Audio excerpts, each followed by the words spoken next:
ចឹងខ្ញុំអាចលក្ខណៈកម្មជាមួយ string variable នៅក្នុង string variable គឺខ្ញុំតាំងអាញាតណាមួយឧបមាថាខ្ញុំចង់តាំង a ស្មើ10 b ស្មើ20 c ស្មើទៅនឹងតារាអញ្ចឹងទៅខ្ញុំធ្វើការ print ពេលខ្ញុំ print គឺខ្ញុំទៅបោះតម្លៃរបស់ចូលទីខ្ញុំបោះ a ទី2ខ្ញុំបោះទៅលើ b ខ្ញុំបោះទៅលើ c អញ្ចឹងទៅបាទតោះមកខ្ញុំត្រូវបើកទាំង terminal នេះខ្ញុំបាច់ចាំការនេះខ្ញុំចុចទៅលើ run នេះបាទហើយយកពាក្យថា run code ក៏បានមួយទៀតអ្នកខ្ញុំអត់បើកអញ្ចឹងទេគឺអ្នកទាំងគ្នាត្រូវទៅបើកទាំងបើយើងមានឈ្មោះថាជាបើកពាក្យថា new window នេះវាយកពាក្យថា new window new terminal តោះមកខ្ញុំបើកទាំង terminal ខ្ញុំសូមលើកមួយចាំបើកឲ្យអ្នកខ្ញុំសរសេរពាក្យថា Python ដើម្បីយើង run ដំណើរការ Python មួយទៀតយើងសរសេរពាក្យថា Python ជាស្អីចឹងបើកទាំង Python ចឹងខ្ញុំធ្វើការបង្កើតមួយទៀតអ្នកគ្នាត្រូវសរសេរពាក្យថា node បាទ node version មួយទៀតអ្នកគ្នាសរសេរពាក្យថា Python ឈ្មោះ file របស់យើងមានឈ្មោះថាជា disk ចុចទៅកាន់ here ចឹងពេលនោះវានឹង run ដំណើរការរបស់ខ្ញុំតែសារទៅបង្កើតជាមួយនេះទេបាទខ្ញុំត្រូវតាម extension មួយដែលមានឈ្មោះ control shift x មកដល់គ្នាបាទចឹងខ្ញុំអាចសរសេរ control shift x ក៏បានដែរចឹងយើងយកចូល extension ដែលមានតែ control shift x ចឹងវាចូលកាន់ extension នៅក្នុង extension នេះខ្ញុំនឹងសរសេរពាក្យថា code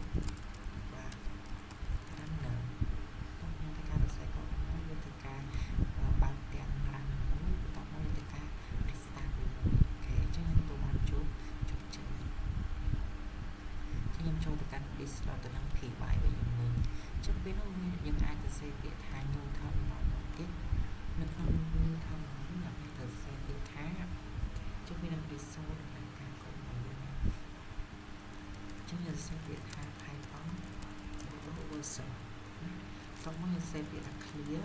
យើងត្រូវសរសេរពាក្យថា Python បាទឈ្មោះ file ដល់ចំនួន py ចឹងពេលនោះវានឹង run ដំណើរការកូដរបស់យើងហើយចឹងខ្ញុំអត់ទេខ្ញុំអាចចូលទៅតាមផ្ទះនេះខ្ញុំយកពាក្យថា run code ចឹងពេលនោះវានឹង run ឲ្យយើងបាទចឹងវាអូខេបាទហើយចឹងពេលនោះយើងធ្វើដំណើរការ a 10 b 20 c តារាចឹងពេលនោះ print មកវិញណា a 10 b 20 c តារាអាហ្នឹងគឺជាប្រភេទ variable អានេះគឺហើយខ្ញុំចង់ដឹងថាតើទៅជាមួយ variable នេះជាប្រភេទ variable បែបណាថា variable ហ្នឹងជាប្រភេទ variable ពពុះអីគេបាទជា string ជា integer ក៏ជា float ឥឡូវជាស្រ័យដល់ខ្ញុំធ្វើការចង់ដឹងតើជាមួយនឹង float ខ្ញុំត្រូវបង្កើត d ស្មើទៅនឹង 12.2 ចឹងទៅតោះមកដើម្បីធ្វើការចង់ដឹងតើទៅប្រភេទ type បាទ type consider variable របស់យើងចឹងអ្នកត្រូវចូលតើទៅជាមួយចំណុចនេះអ្នកត្រូវចូលមក print អ្នកត្រូវសេពាក្យថា type ហើយបើយើងចូលយើងដាក់អាវិញចូលវាអាចឹងទៅ print ដាក់ទៅលើ type ហើយថាជាអា b ហើយ print ទៅ type ជាអា c ហើយចុងក្រោយទៀតគឺ print type ជាអា d ពេលនោះវានឹងបង្ហាញតម្លៃដល់យើងថាតម្លៃរបស់នេះគឺជាតម្លៃ integer ឬជា float ឯនោះប្រាប់យើងមកអញ្ចឹងតម្លៃទី1គឺ integer ហើយទី2 integer ទី3 string ទី4គឺ float ចុះបើខ្ញុំចង់តាំងលក្ខខណ្ឌ boolean មកខ្ញុំតាំងពី log វិញមួយតាមជាស្រេចខ្ញុំអាចតាំងលក្ខខណ្ឌជា boolean នេះអញ្ចឹងថា log វិញស្មើនឹងពាក្យថា true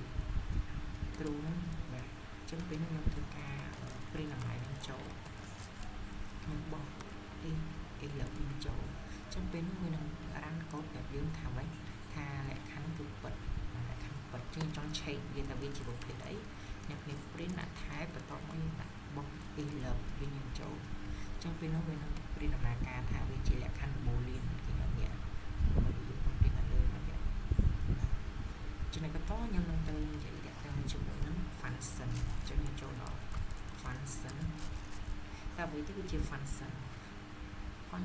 គឺសំដៅទៅលើអាញាក់មួយប្រភេទដែលគេប្រើវាក្នុងការផ្ទុកតម្លៃណាមួយនៅខាងក្រៅខ្លះហើយគេ call វិញមកប្រើឧបមាថាខ្ញុំបង្កើតទៅលើទម្រង់ div មួយដែលមានឈ្មោះថា my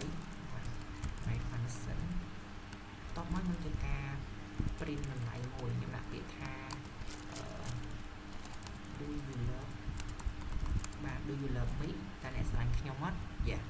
ចឹងខ្ញុំដាក់ក្នុង function ដាក់ពាក្យថា do you love me តែអ្នកស្រឡាញ់ខ្ញុំអត់អញ្ចឹងខ្ញុំធ្វើការ print តម្លៃបញ្ចេញមកអញ្ចឹងគេអាចឈប់អូខេចឹងខ្ញុំធ្វើការ print តម្លៃនឹងមកគឺខ្ញុំគ្រាន់តែធ្វើការ print បាទជាស្រ័យខ្ញុំគ្រាន់តែធ្វើការបោះ my function ហ្នឹងខ្ញុំបញ្ចេញមកអ្នកមានធ្វើការ run ចឹងពេលកូដគឺវានឹងប្រាប់យ៉ាមិនចាំបាច់ឈប់អូខេឈប់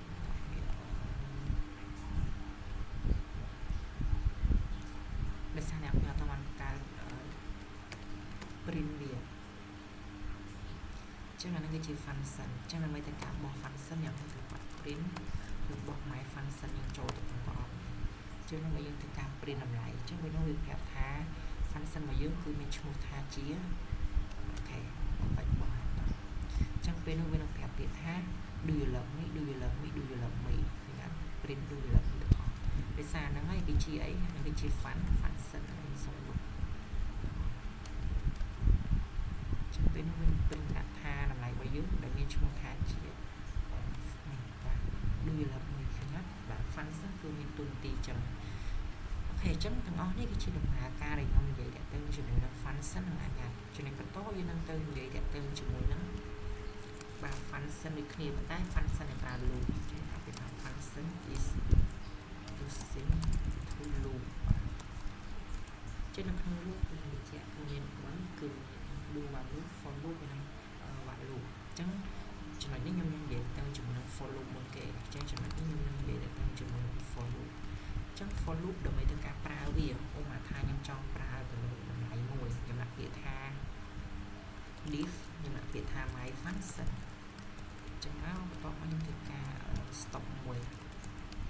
បាទខ្ញុំឲ្យគេ print បានទៅលើពាក្យថា array is the element of the order value តោះមកអ្នកទាំងគ្នាធ្វើការបោះ function វាទៅអត់អញ្ចឹងកន្លែងនេះគេឲ្យទីវាវែងពេកទេ1 2 3តែ3មកបានចឹងអ្នកមានមិនត្រូវការបោះបាទមកយើងចេញប៉ុន្តែខ្ញុំនិយាយពី loop អញ្ចឹងពេលខ្ញុំប្រើ loop នៅក្នុង function តោះអ្នកអត់មានតាំងអាញាណាមួយប៉ុន្តែអត់ទេអញ្ចឹងខ្ញុំ print ធម្មតាអញ្ចឹងហ្នឹង print បានទៅហើយអូខេយើងមិនត្រូវបោះតែដល់ជាមួយនឹង my function យើងចូលហើយយើងធ្វើការ print វាអញ្ចឹងពេលនោះវាបញ្ចេញពាក្យថា array is the element of the value ចឹងខ្ញុំនិយាយពីចំណុចនេះគឺនិយាយពី loop ទៅអត់អញ្ចឹង loop នោះគឺនិយាយពីអីនិយាយពី for loop of the Python បាទ for loop of the Python នៅពេលដែលខ្ញុំនិយាយទៅជាមួយនឹង loop ក្នុង Python គឺសំដៅថាដំណើរការរបស់អីបាទ loop ក្នុង Python គឺដំណើរការរបស់កូដដែលអាចវាធ្វើការដាក់បំពុះexecute មានថាក្នុង for loop មានថាវាធ្វើដំណើរការវាធ្វើដំណើរការ process គិតពីចំណុចចាប់ផ្ដើមមាន start step ហើយនិង stop អញ្ចឹង start គឺជាចំណុចចាប់ផ្ដើម step គឺជាដំណើរការម្ដងមួយជំហានហើយ stop គឺជាដំណើរការរហូតដល់វាឈប់ឧបមាថាខ្ញុំបង្កើតទៅលើ list ខ្ញុំទៅរៀនការ list ខ្ញុំមាន list មួយស្មើទៅនឹងទម្រង់នេះខ្ញុំត្រូវប្រើតាមជាមួយនឹង curly square bracket ទៅអត់ហើយដល់ពេលខ្ញុំប្រើ curly bracket ខ្ញុំប្រើតាមជាមួយនឹង set ហើយដល់ពេលខ្ញុំប្រើបច្ចុប្បន្នប្រើ top pol បាទ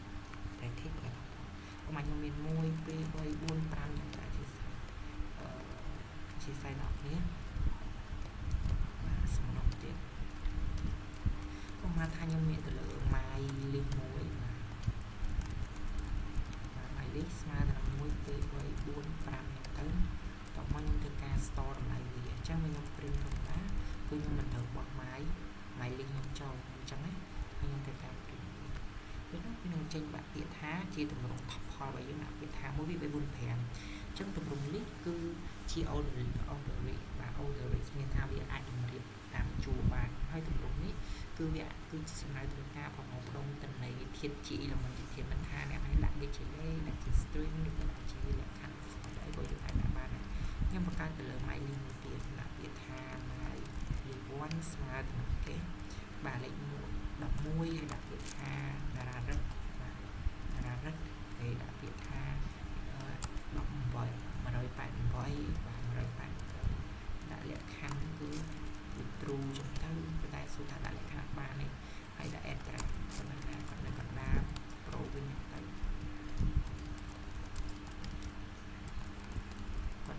province ហ្នឹងទៅ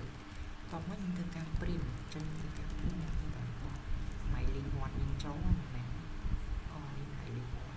หมายเลข1ចឹងអ្នកនេះគាត់ធ្វើការ print អ្នកនេះធ្វើការបោះหมายលេខ1ចូលចឹងបោះជាមួយหมายលេខ0ចូលចឹងខ្ញុំធ្វើការ print វាចឹងពេលនេះវាបញ្ចេញបាន11តារាហ្នឹង180មានថាទម្រង់នេះគឺស្មើទៅលើ ordering មានថានេះវាតម្រៀបជាជួរហើយវាប្រមូលម្ដងទៅនៃធាតុរបស់វា collection order element value ដល់ពេលខ្ញុំប្រើតែអានេះខ្ញុំអាចចុះបើខ្ញុំចង់ប្រើ loop បានចឹងខ្ញុំបង្កើតតម្លៃមួយដាក់ថា for my list in បង្កើតតម្លៃថ្មី for number in my list 1មានថាខ្ញុំផ្ទេរតម្លៃពី my list 1មកយើងផ្ទេរមកឲ្យតម្លៃរបស់ number ចឹងខ្ញុំលេងបោះ my list 1ចូលទៅក្នុង print អីគឺខ្ញុំទៅបោះ number ហ្នឹងចូលទៅក្នុង print វិញអញ្ចឹងខ្ញុំទៅការហ្នឹងចឹងវាបញ្ចេញបានដូចគ្នាប៉ុន្តែខ្ញុំប្រើ loop គឺដំណើរការមួយវាហ្នឹងគឺវា execute មានថាវាចុះដល់មួយដល់11តារាហ្នឹង188កន្លះចឹងទៅណានៅក្នុងទម្រង់បោះវាហើយអធិស្ឋានបើខ្ញុំសរសេរកូដទៅវាចេញបែបហ្នឹងវាសារខ្ញុំអត់បាន fix វាអញ្ចឹងវាចេញ error ខ្លាំងណាស់ខ្ញុំនេះអញ្ចឹងយើងយកវា fix មកនេះ fix ដើម្បីយើង fix វាកុំឲ្យវាចេញលឿងចឹងអាក្រក់មើលចឹងយើង fix វាម្ដងនេះខ្លាំងណាស់ដែល error យើងធ្វើការព្យាយាម fix វាសេឲ្យត្រូវមកតារាអីចឹងទៅណាដាក់ឲ្យត្រូវមកកណ្ណាអីចឹងទៅអានេះកណ្ណាចឹងទៅណាខណ្ឌកណ្ណាចឹងទៅ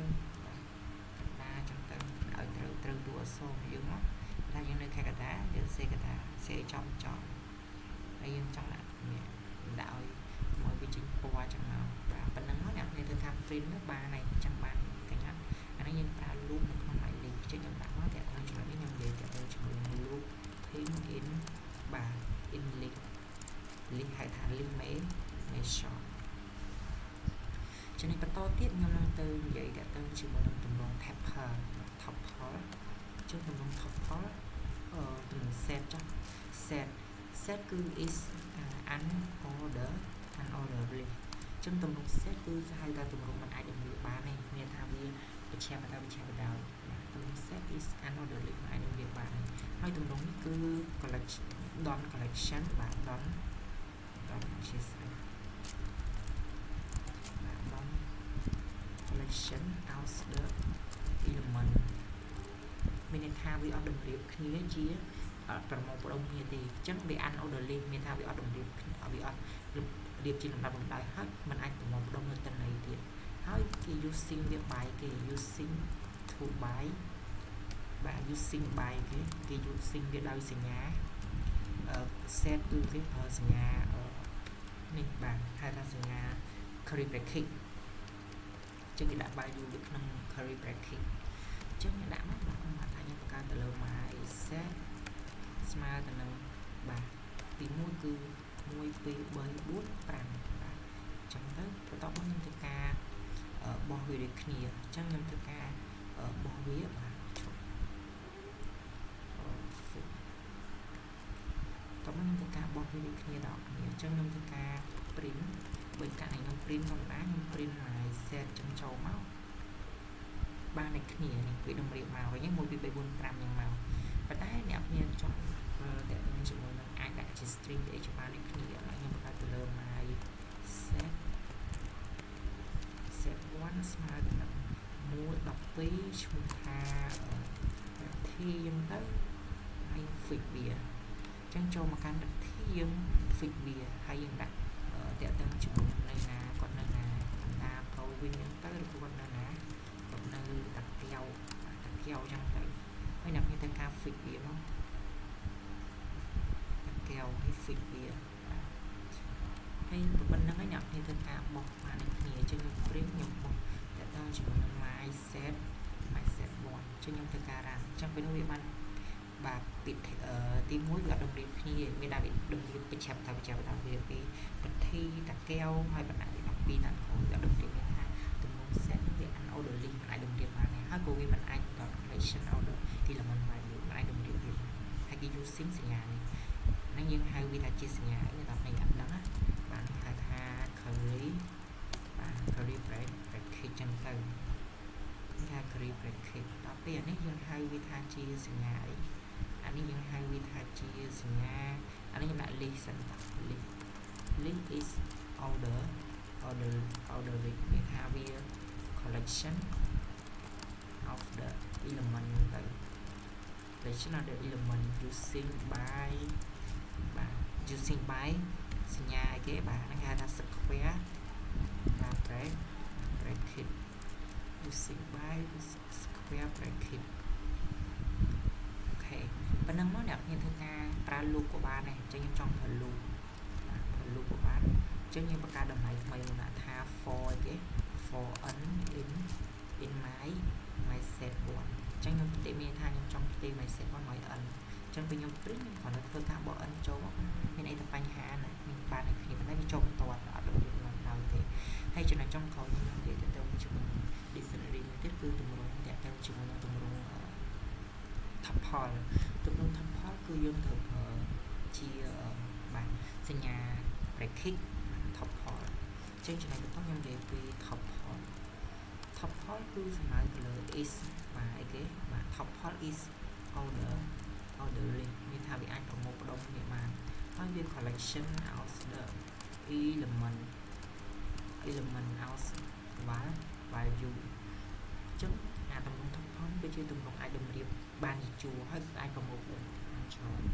ហើយ using គេ using to side null បាទ side null របស់វាគឺអី side null របស់វាគឺសញ្ញាបាទ bracket using to bracket អញ្ចឹងខ្ញុំសូមបង្កើតតាក់ទងជាមួយនឹង my tuple មួយស្មើទៅនឹង1 2 3 4